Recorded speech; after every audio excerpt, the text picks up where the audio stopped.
Welcome to episode number 40 of Life Without Cravings. I recently asked in my Facebook group what people are struggling with the most, and the topic that got the most votes was how to stop once they start eating. So this is what I'm going to talk about today, and I'm going to get to the second and the third top vote as well, but this is where I'm going to start. So I'm going to give you another 5 steps for how to get out of a binge. Last week, I gave you 5 steps how to stop an upcoming binge. So if that is or has failed, then now you will have 5 steps to how to get out of a binge once you're in it. And this is not as easy as stopping it before. So if you can catch it before you get into a binge, do it. If not, I want you to have these tools as well. To be able to do this well, you're gonna have to let go of trying to be perfect. That might sound like it's really not what you want to do, but believe me, when you are looking at when you have black and white thinking, when you are looking at it as if you have to be perfect or you have failed, you are setting yourself up for a lot of struggles. So when you can do that, when you can go to the place where you do not have to be perfect and you follow the steps that I told you about last week, what's going to happen is that you're going to be able to access a bit of self-compassion and understanding of what is going on behind the scenes, and to not judge yourself too much for when you are not being perfect. And this is really, really important when you want to learn how to get out of a binge as well. So none of us are perfect. The goal is not perfection. The goal is peace of mind and to do it from a place of wanting to do it. And I think this is really hard for a lot of people to grasp. And it was for me. It was like I wanted the result, but I didn't want to go through the process.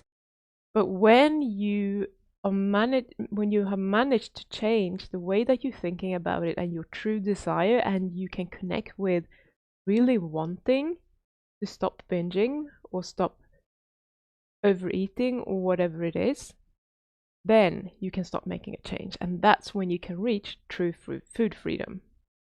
So when you can embrace imperfection, it's not too hard to just like we spoke about last week, it's not too hard to take a break. Just take a little break and then just bring that awareness in. See how intense the cravings are. See what emotions there are and what emotions are making you want to binge, and then have a look at what your brain is thinking in that moment, what it's telling you, and check in to see what it is that you really need in that moment. It's usually not the food that we really need. We think that we need the food, but we usually want to eat the food to cover up for something else. So whatever that is for you, if you can figure out what that is, maybe you can address that instead of go eating. So the 5 steps that I want to talk to you about today. So let's say that you are in a binge right now. The first thing I want you to do, again, take a little break, but take a deep breath or several, just breathe and assess what's going on. You're in a binge right now. That's okay. You don't have to panic about it. Just breathe slowly and deeply, and that alone will help you calm down your nervous system so that you will be able to access the rational part of your brain a lot more easily. I know that there might be a lot of shame, embarrassment, other emotions that come up when you're in a binge because you think that you shouldn't be in a binge and that you think that you should have been able to handle this better. Just let that go and just breathe, calm yourself down. Breathing can help you slow down and just come back to reality and give you an opportunity to just be in control again. And when you're in control again, you can make a rational decision. The only thing you need to do, breathe deeply, slowly, and see if you can access that part of you that actually wants something different. That's all you have to do. So that's the first step. Then notice what's coming up in your head. Are you judging yourself, for example? Just pay attention to what you're thinking in this moment. Self-judgment can take many different shapes, and it's not always self-abusive as you might think that it is or should be. For me, I would always think, really, Pim? Meaning, Are you stupid? Why would you do this? Only stupid people do this. And then translate into, if you're eating and you don't want to eat, you must be freaking stupid. That was my go-to self-judgment. But other people have thoughts like, maybe like, they talk to themselves in a different way. Such a failure, you can never do anything that you say that you're gonna do. You always mess it up, or here we go again. You've just blown all the hard work that you've done for the last week, and all for nothing. Or whatever it might be. Just notice what's happening up there. The way that you're talking to yourself is really, really important. If you think that this is helpful for you to get out of the binge, I'm going to tell you it's the opposite. Because this is just going to make you feel even worse. And then you're going to want the food even more to cover up for those negative emotions that you're creating by thinking in these derogatory terms about yourself. So when you pick up on any self-judgment, you can figure out why you would say these things to yourself. Like, have a thorough look at it. Why would you say those things to yourself? How would it make sense that you are telling yourself these things? There's always a protective mechanism behind it. It's not just because you want to be mean to yourself, it's because you want something out of telling yourself this. And whatever comes up, you do not have to believe it. It's not the truth, but you might want to just have a look at it and listen to yourself, because this alone can take the edge off things and make it less serious. It's just like with other people, if you talk to them and they don't listen, it's not going to make you feel good. I hate it when other people are just like zoning out when I'm talking. This happened a lot when I was a kid, and that made me just withdraw even more and not talk at all, because I just thought, what's the point of me talking if no one's listening? And I am an introvert, but it's still with me today. If I'm in a group of people, other people are talking, I'm never going to break in and just like throw out my intelligent thoughts, because I'm like, well, everyone else wants to talk. They're so absorbed in actually talking that I don't have the energy to try to make my point. It's not that important to me. I like having deeper conversations with people that will actually lead somewhere. If you can do this with yourself, you're on a good path. If you don't listen to yourself, your brain is going to have a tantrum about it.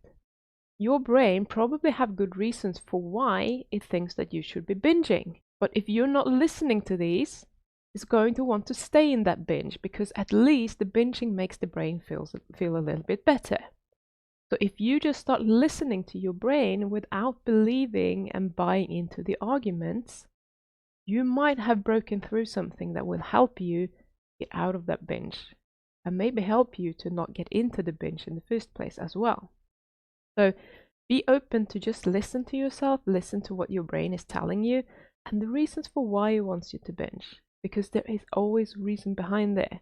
We might not know what it is, but it's there. And the third thing is, I want to use the word capitulate. Let your brain know that you are not here to have a war. You're not here to fight with it. When you fight your cravings and you fight the binge, you want it to stop, what usually happens is that you make it worse, because there is so much conflict going on in your head. On one hand, you want to stop, and on the other hand, you want to continue. And when you're in that fight between wanting to stop and wanting to continue, and then you're trying to force something that you don't want to do, which is usually trying to force yourself to stop the binge, it requires a lot of willpower, and it doesn't feel good. And most of the time you're going to lose, because what's easy and what feels pleasurable right now is usually what wins. And it's easier to just eat and feel that relief when you're eating. So when you're fighting it, there would be a lot of resentment and pressure probably, and bitterness might come up, and none of this is helping you. All of these emotions are just making this a lot harder for you to do and to commit to doing it ongoingly or making a change that is long lasting.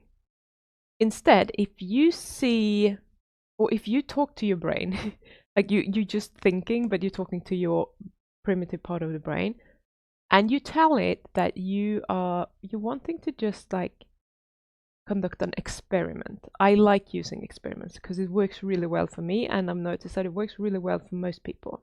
So just check in with it and say, hey, are you up for an experiment? I want to try something new to see if it works. And maybe that will tickle its senses.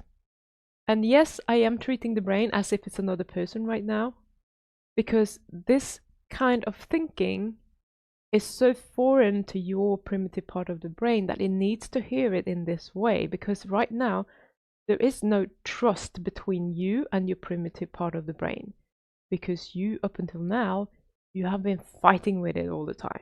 You're like, you should stop, and it's like, no, we don't want to stop because this feels good and it's working. You're like, no, I don't want to.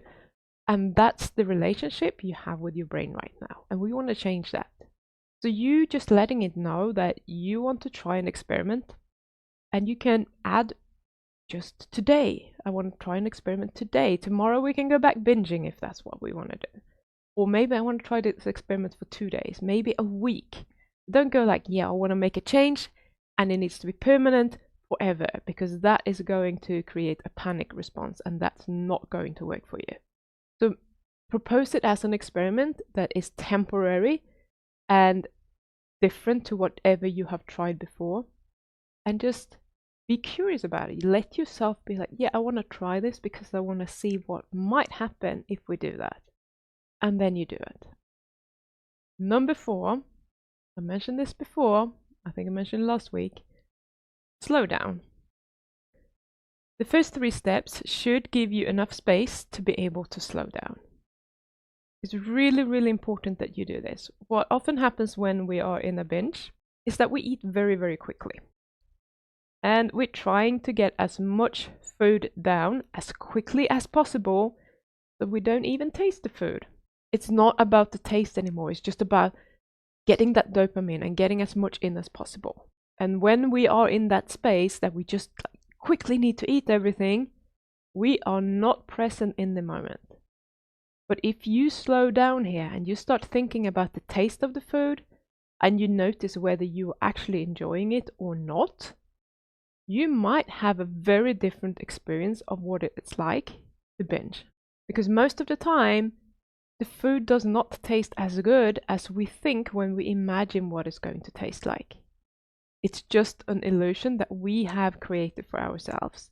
And so we crave it because we imagine that it's going to taste better than it is, but it's usually not about the taste. And we are never able to satisfy that craving because it was an illusion. We are striving towards something that we can't have. Never gonna taste as good as we think that it does, right? But when you realize this, you are also a lot less likely to engage in another binge tomorrow, because now you know that it will not satisfy that need. So even if you can't stop in this in this moment, once you go to bed, you sleep, you might be able to stop it before you continue tomorrow. It will just give you food for thought. And when you think about it tomorrow, you're going to be like, well, it's just going to be another one of those days where I'm going to try to eat and I'm not going to feel satisfied. It brings awareness. And the last step, eat without guilt. Please do this. It might sound like it's impossible, but if you follow the earlier steps and you notice like there is self-judgment, and then you went on to just explore how this might make sense on some level, and if you connect that to what we talked about in the 5th step last week, to notice that there is an unmet need in your life. And that is what is making you binge. If you have those 2, if you can focus on finding that little bit of compassion for yourself, because you know why it is that you're eating, it will just allow you to access that part of your brain that knows that binging is not the solution to your problem. The problem is something different. It's Band-Aid. This will open up your brain to finding other solutions that you can try out. So by focusing on what's behind your binging rather than focusing on the binge itself, and perhaps with this knowledge, you might feel as if this was enough and you will go back to normal again without too much drama. That happens. Removing the self-judgment and the guilt from when you are binging will not, as you might think, make you binge even more. It's the opposite. What it does is that it adds this lightness to the binge, and it's no longer something that you need to hide or be afraid of. It's something that you have chosen to do to deal with something in your life, and now you know what that something is. That changes everything.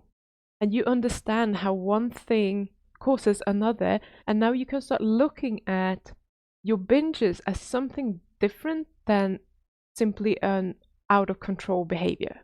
Because it's not about being out of control. It's about trying to get rid of something else or substituting something else that it is that you need in your life, but you didn't really know what that was until now. And if you want me to help you untangle all of this, I'm more than happy to help you. You can just go to the link in the description and book in for a free consult with me, and we can just have a chat about what it is that you need and how we can get you there. But follow these 5 steps. If you're in a binge right now, follow these 5 steps. And if you're still struggling, let me know. I can help you, and I would love to help you. Meanwhile, until next week, be present and enjoy life for what it is right now. I'll see you next week. Bye.